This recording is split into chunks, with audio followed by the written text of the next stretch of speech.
I never got it, why'd you have to go? I guess this world's too slow for you. I think there's beauty in the gray, the cold, but you just want the gold. And there's no way I can beat it, 'cause I got no chance, no chance when it comes to her.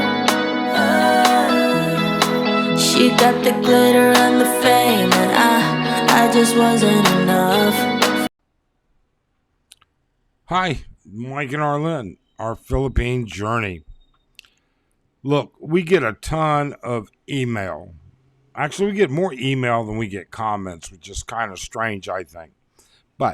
Or at least equal to. But we get a ton of email regarding finances. And it's often split into two sections. How do I do it? How do you do it? And the second section is a horror story of what happened to them. So we thought, although it's boring as crap, we thought we would put together a series of videos to help those of you that haven't been here for a long time to the Philippines, haven't traveled abroad a lot, or haven't ever been here.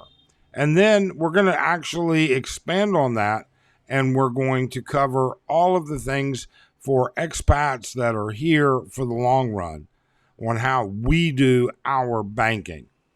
So I think that's,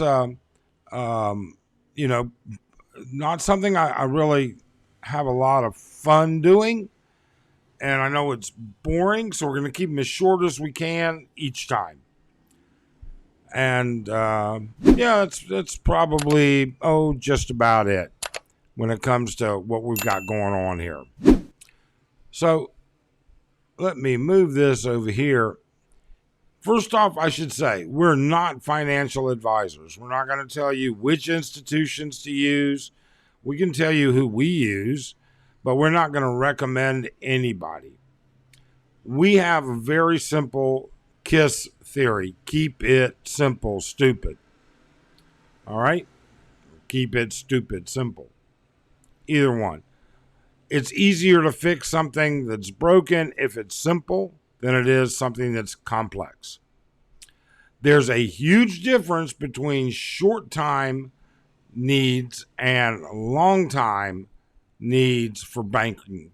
In other words, if you're here on a tourist visa, if you're visiting as a digital nomad, if you're just passing through, then you don't need to know about all the requirements for banking and all the different kinds of banking you can do here in the Philippines. But we're going to cover that. Here's one of the most important parts. Every financial institution has varying rules, exceptions, and they're constantly changing.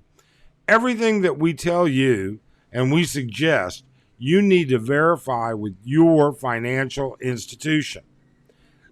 I know this is boring, and I know it's a pain in the butt. Nobody wants to spend an afternoon on the phone with their banks and their credit card companies getting ready. But rest assured, if you don't, hey, you could be in some big trouble, because preparation and planning is the key to either a short-term situation or a long-term situation. It is essential, because you don't need to do any of this preparation and planning until it's too late.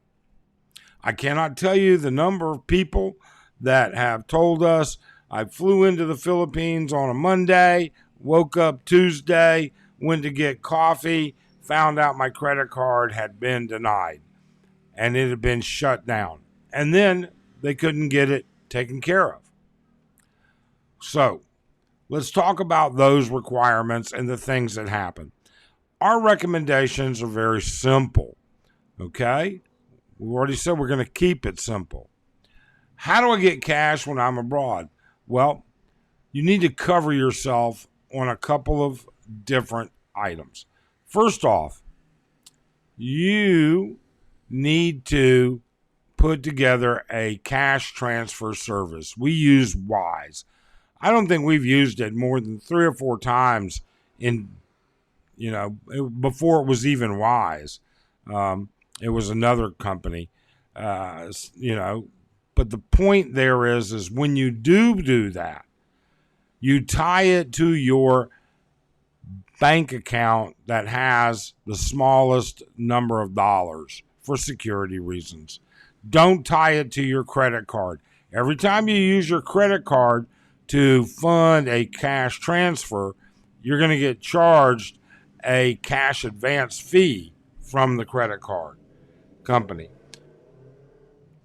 When you're using a cash service like Wise, there are millions, well, maybe not millions, but certainly tens of thousands of places that you can go pick up that money here in the Philippines.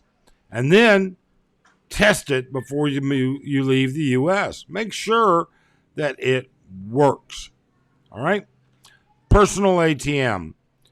Personal ATM, you got to talk to your bank, let them know where you're going, find out what the process is if they turn it off for a fraud alert. It's simple. Remember, you just got to plan a little bit in advance. Credit cards. We suggest bringing 2 credit cards. All right? One that you don't use unless you have to, and one that you normally use, but if it gets put on a fraud alert, you've got that backup. If you don't, you could take you a while to get that reactivated. Notify your credit card company that you are traveling and that there will be charges from the Philippines coming in. Secondly, and more important, get a name of who you're talking to, because when you ask them, what happens if there's a fraud alert and you shut my credit card off, how do I get it turned back on? Get a name when you're talking to those people. It may not help you get it turned back on, but it certainly will help you bitch about it later. We actually added, so we have we have multiple bank accounts, but one of those bank accounts keeps a small balance, less than 10,000. My little brother is on that account. We added him to it, and that's the ATM card that we use. So if it gets shut off, all I have to do is WhatsApp my brother, and he walks into the bank and takes care of it for me, or he calls them and takes care of it. Now, that brings up another situation. You may not want to go through all of these things prior to leaving. What you may want to do is make sure that when you do come, you keep your phone roaming activated. Don't use the data, turn off data, but leave it there. And if there's a problem, you can call the bank, turn the data back on, call the bank or call the credit card company, because fraud is so prevalent now. Almost everybody is using one-time PINs. So they will be talking to you. They'll tell you, I'm sending you a PIN number. Tell me what it is for security purposes, and I'll reactivate it. Now, for those of you that are going to retire, be here long term, we've got some other solutions. For those of you that are thinking Skype and Google numbers work, nah. Now, Skype and Google may work with some credit cards, and it may work with some credit unions. I can't tell you the answer to that, but I can tell you right now, Wells Fargo, B of A, Citigroup, and Chase will not send a text message to a VoIP, voice over internet protocol, all right, number. They will not do it. So you cannot double verify. All right, you can't use dual verification. So that's really the very beginning of what we're talking about. You know what? You've got to keep something in mind. We can't walk you through every individual little thing, okay? Because every financial institution is different. Everybody you deal with is different. But what we can do is we can sit there and say, these are the things you need to be aware of, questions you need to have before you get on that plane that are answered, and solutions for the problem. Nothing is going to ruin your time here faster than not having access to your money. You know how hard it's going to be for you to call a family member and have them wire you emergent funds. The time, the waiting, you might be having a flight to a further destination, all of those things. Get these basics done before you ever even leave if you're a tourist.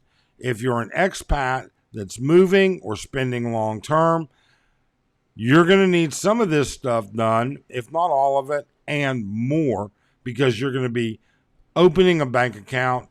We're going to go through all of that. We're going to go through more stuff for the newbies, all right, or for the people that haven't been here in a long time. But in the meantime, we'll start you off with this because it's short, it's concise. Hey, please, if you found this informative or you're supporting the idea of it, subscribe. If you've already subscribed, hit that thumbs up. We need to get this out to as many people as possible because we're getting a lot of email from people who just don't pay attention to these basics. We hope you have a great day. Thanks.